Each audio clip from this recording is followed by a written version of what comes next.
Você sabe o que é um devaneio? Já ouviu essa palavra? Se ouviu, é uma palavra rotineira no vocabulário de com quem você convive e até mesmo no seu? Eu falo por mim, que sou um ótimo observador.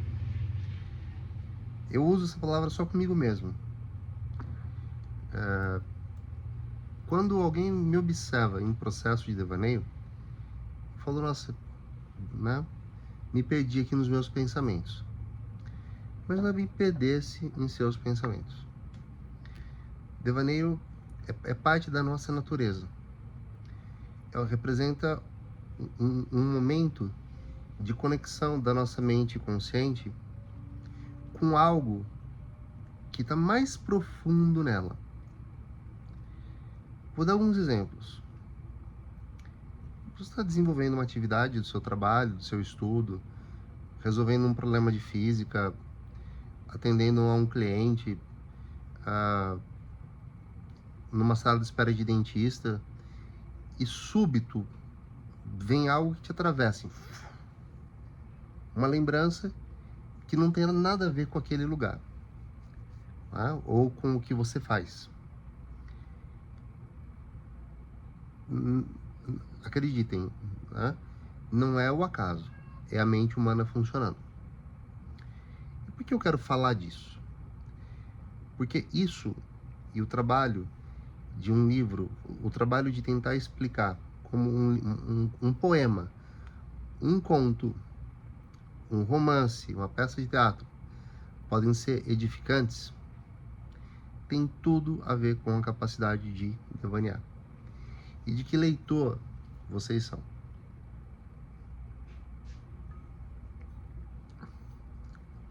Há uns 20 anos, eu fui dar uma aula junto a uma colega minha e nós iríamos falar sobre a relação do leitor com o livro, com o livro físico mesmo. E essa ideia surgiu porque ela tinha me emprestado um livro dificílimo de achar, para que eu fizesse como uma xerocópia para mim, um xerox do livro. Eu pensei, poxa, ela foi tão gentil comigo, né? Pessoas costumam não devolver os livros que pegam emprestados, né? Eu, inclusive, quando recomendo um livro a alguém, se eu for falar e recomendar, eu já compro um para a pessoa. E eu, o lugar ao qual eu levei para encadenar, para tirar as cópias, fazia encadenação em capa dura. Um trabalho artesanal, foi muito bem feito.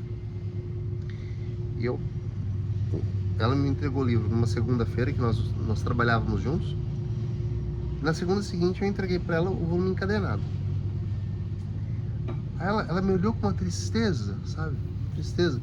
Pegou o livro na mão, olhou assim, passou a mão nas páginas, sentiu o cheiro. Ela falou assim: agora eu sinto só o cheiro da cola, né?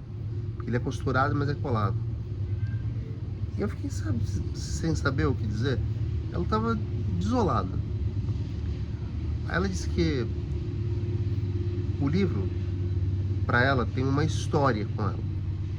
Quem deu, onde comprou, o dia que comprou, o estado de ânimo que estava. Ela falou: olha, esse livro, eu e meu marido líamos juntos.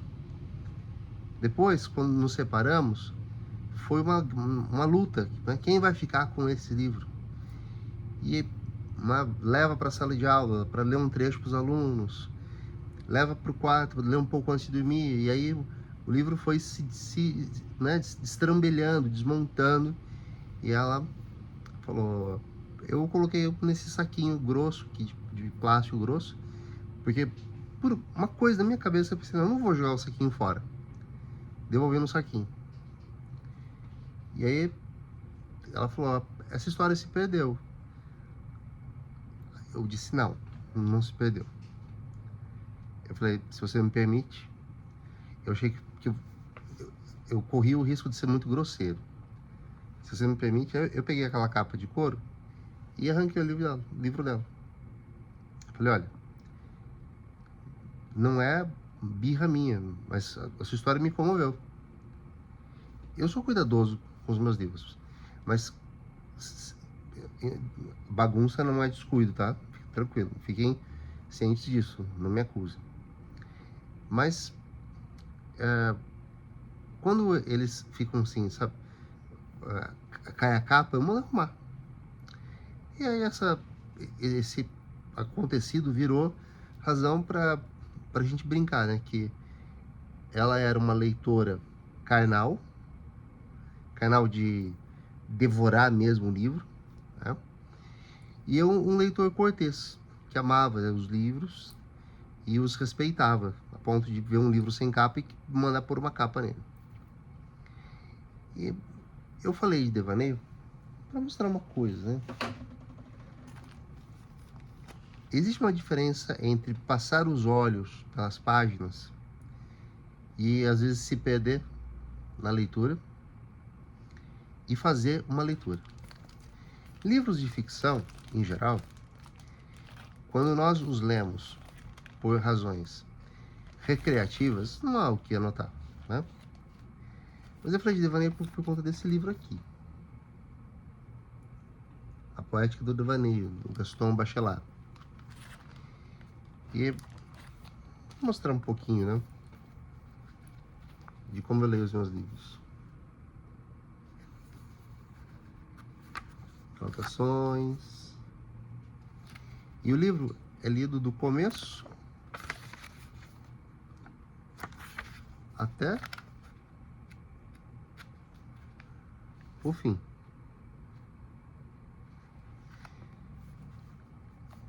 Mas não é só isso. Quando livros têm... quando a leitura tem uma importância imensa, como tem para mim, eu faço lá a minha... assim, o meu fichamento, né, do livro. Se vocês olharem lá, debaixo da T2, o 5, o 7, e vai embora. Vai até o 21. Porque eu recupero a leitura do livro nisso aqui. Isso eu ensino meus alunos a fazerem, né? Eu adoro essas fichinhas aqui, essas fichinhas pautadas, né? Esse ele tem conceitos bastante desafiadores. E entendam, há inúmeras razões para a gente fazer o que faz aqui, tá? E dentre essas razões, uma delas é a de extrair da leitura o máximo possível. Mas não pela leitura que se esgota nela mesma, mas também pelo conhecimento das possibilidades da linguagem. Porque muitas vezes repetir o óbvio parece não dar a dimensão que a gente quer dar. Quanto mais dominamos a linguagem, mais avançamos nisso. E para inserir uma leitura, agora uma leitura ousada, quem se arriscar nessa vai, né, vai ganhar eu te dedico, né, dito por mim.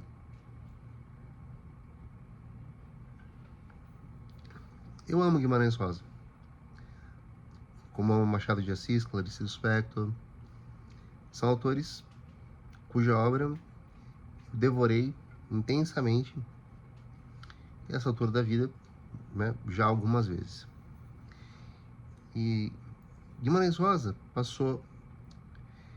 ele tem uma história curiosa. Ele queria ser poeta, não deu muito certo, um livrinho chamado Magma, não é grande coisa. Mas em 1946, ele já tinha alguns contos do que parecia regionalismo, mas não era. Era algo transcendente a isso. E ele se inscreveu num concurso de contos. e ficou em segundo lugar.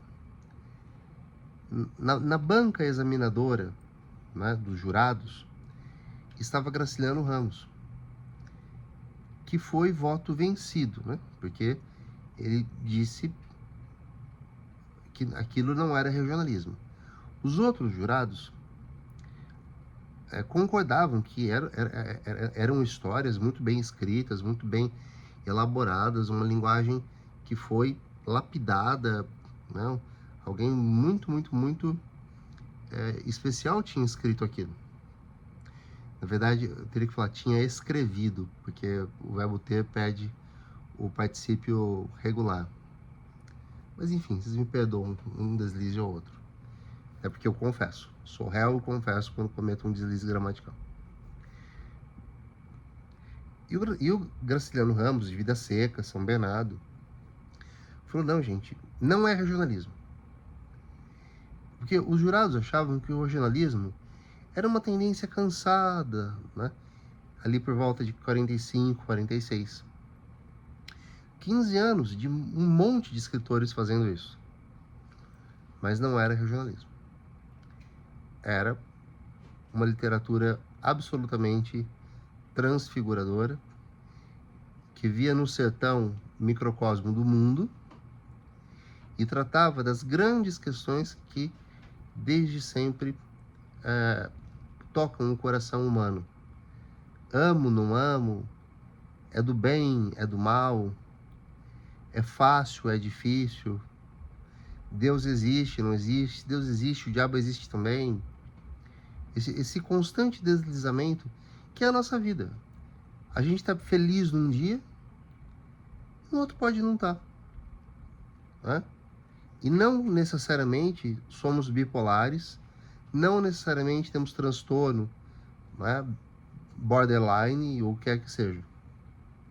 Somos humanos, demasiadamente humanos.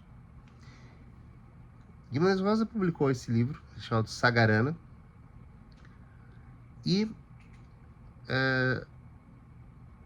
ele já estava aprovado por Itamaraty. Ele já trabalhava no Itamaraty como diplomata, e ele sai do Brasil e vai viver Itália, Alemanha, Colômbia, se eu não me engano, e volta ao Brasil.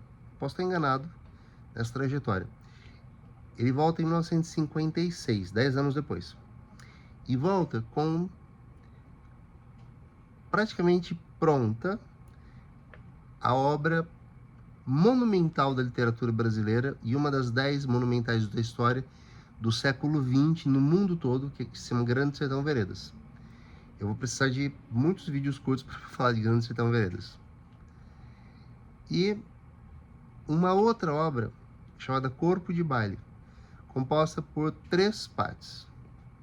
Tá? Manuelzão e Miguelim,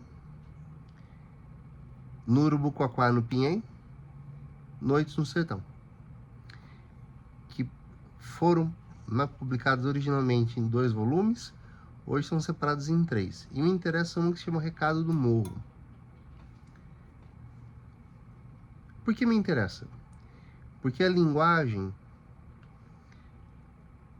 é coletivista. A linguagem demanda, às vezes, a interseção de segundos, terceiros, quartos, quintos indivíduos para que se faça compreender.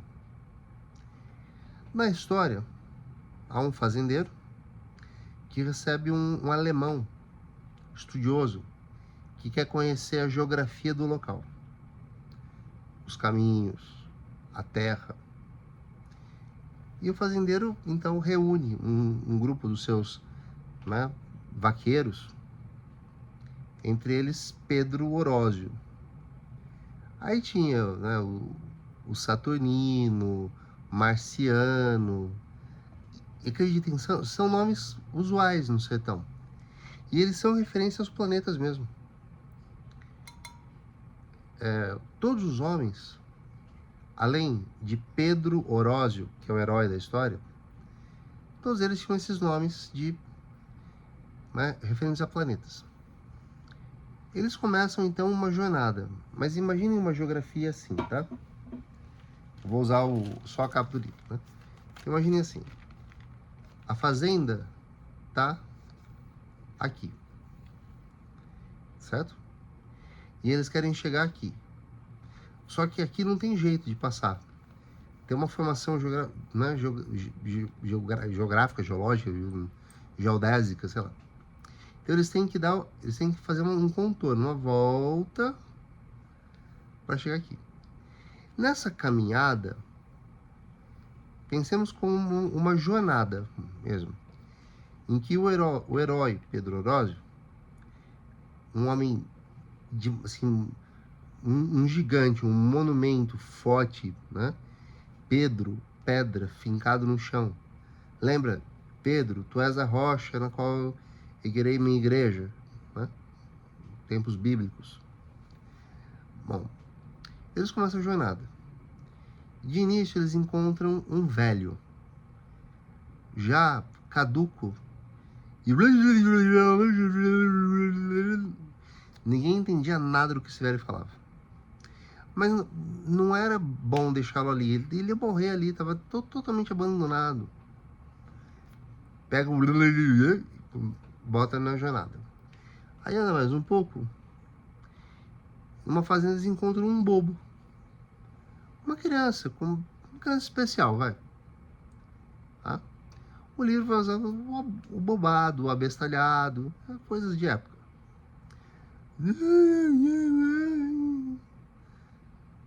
E aí, passando mais um pouco, claro, né? São alguns dias essa travessia. Encontram no lugar abandonado, os três são abandonados, um menino muito acanhado, de frases curtas, né? E você não vem bolir comigo, não vem bolir comigo. É a linguagem da oralidade. A criança descobrindo a linguagem. O velho, a criança. O bobo.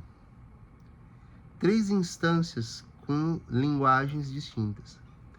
Quando eles dão a volta e chegam a uma cidadezinha que havia aqui, a parte que mais interessa são essas adesões ao grupo. Que quando chegam, lógico, né? Eles são novidade na cidade. E existe um cara ali que tem uma viola, que gosta de, né, improvisar uns versos. E ele ficou ouvindo ali o velho, o bobo e a criança, né? Não bole comigo, não bole comigo. E aí, algo na cabeça do poeta. Um devaneio. Essas 3 formas de linguagem se juntam e na cabeça do poeta constroem um sentido próprio. E o poeta espera até que os homens daquela comitiva do fazendeiro, do alemão, dos vaqueiros, acho que eles vão tomar um banho. Só que detalhes que talvez nem estejam escritos. E eles se reúnem ali na praça para tomar uma cachaça, comer, contar histórias. E o sujeito da viola improvisa versos. E nesses versos, que aparentemente não tem um sentido objetivo, Pedro Orozio, que era um sujeito simprão, como a gente fala aqui do interior de São Paulo, ele tem um devaneio. Porque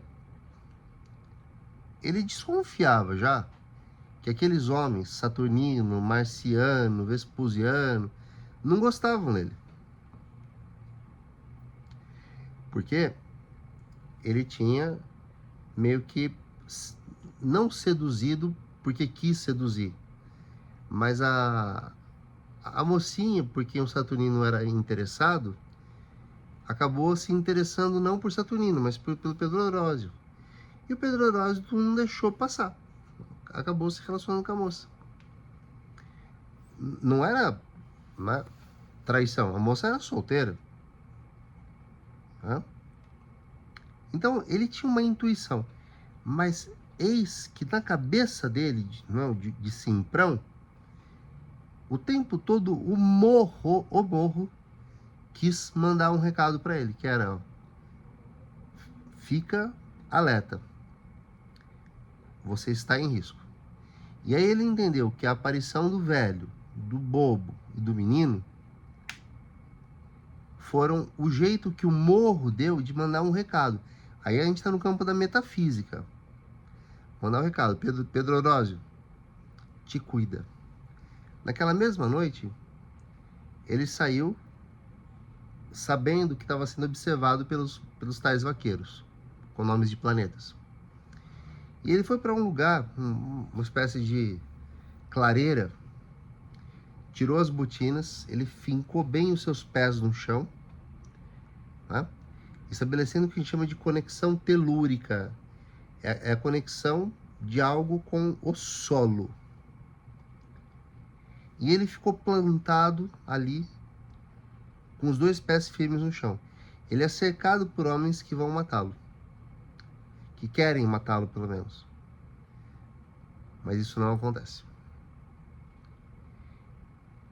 Pois conforme ele é atacado, ele se defende e vai matando um por um. E quando chega a vez do Saturnino, ele desarma o sujeito, ele ergue... Imaginem que o homem é grande, tá, gente? Não é gordo, não, é grande. Ele ergue o sujeito no ar, assim, com os braços, e quebra o sujeito em dois. Ele separa o corpo em dois.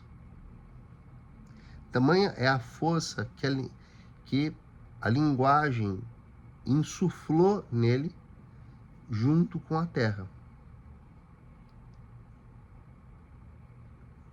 Eu não sei se eu consigo traduzir o meu encantamento com o poder que um texto desse tem. Mas esse livro me moldou no seguinte sentido: o mundo manda recados. Eu não estou falando de superstição, não. É do modo como, às vezes, o tom de um bom dia, o modo como um comentário é feito, uma atitude tem significado. E é um significado bionívoco. Quer dizer, eu posso acabar descontando em alguém que não merece um desconforto, uma infelicidade minha. Posso. Então, nos dias em que eu não estou muito bem comigo mesmo, eu sou triplamente, quadruplamente zeloso com a minha linguagem. Algo que não é comum. Algo que eu não cobro de absolutamente ninguém. Porque é algo meu. Pensem agora por vocês. Ok? E leiam. É um texto que vai valer muito a pena. Acreditem em mim.